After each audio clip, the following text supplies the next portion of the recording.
Hi, I'm Richard Watts, founder of HR Maritime. Welcome to Commodity Brief, the show all about commodity trading. In this episode, we're going to continue looking at the commodities themselves, and we'll be looking at coal. Coal is a commodity that we look at often as something of the past. We think of maybe the industrialization, think of Victorian England, but it is still incredibly important in this day and age. Coal was simply plant matter which has been compressed over many millions of years. It was first formed into peat, and then it became more and more pure form of carbon in order to get to coal that we have today. Coal has been used for many years for heating as a source of energy, and in fact the price of coal will be decided upon the calorific value, the energy content of the coal itself. Obviously, the higher the energy content, then the higher the price of coal.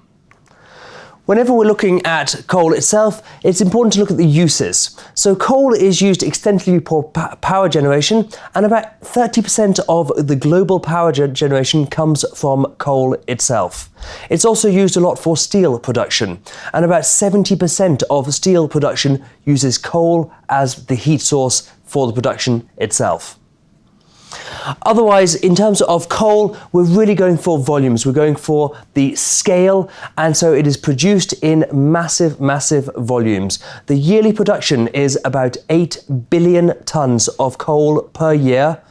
That being said, the annual traded volumes are about 1.3 billion tons. So it's a very unusual commodity in that the vast majority is produced and consumed in the same country, whereas this is not the case for most other commodities.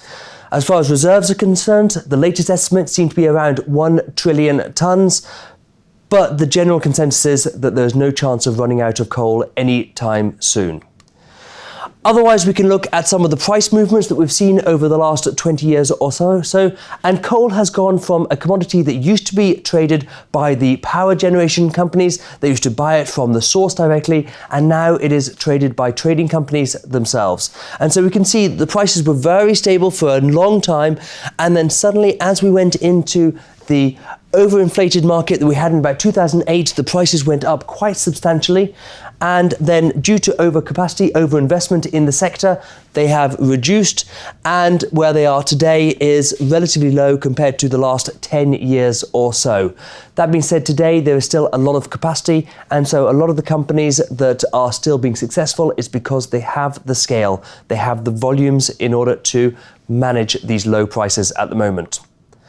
Now, in terms of the transportation itself, coal, as I said, we're going for scale. And so coal tends to be transported on the biggest vessels, on these Cape-sized vessels carrying 150,000 tons of coal. And coal is loaded and discharged very quickly. For example, if we're loading coal down in Richards Bay in South Africa, the minimum loading rate will be about 50,000 tons of coal per day.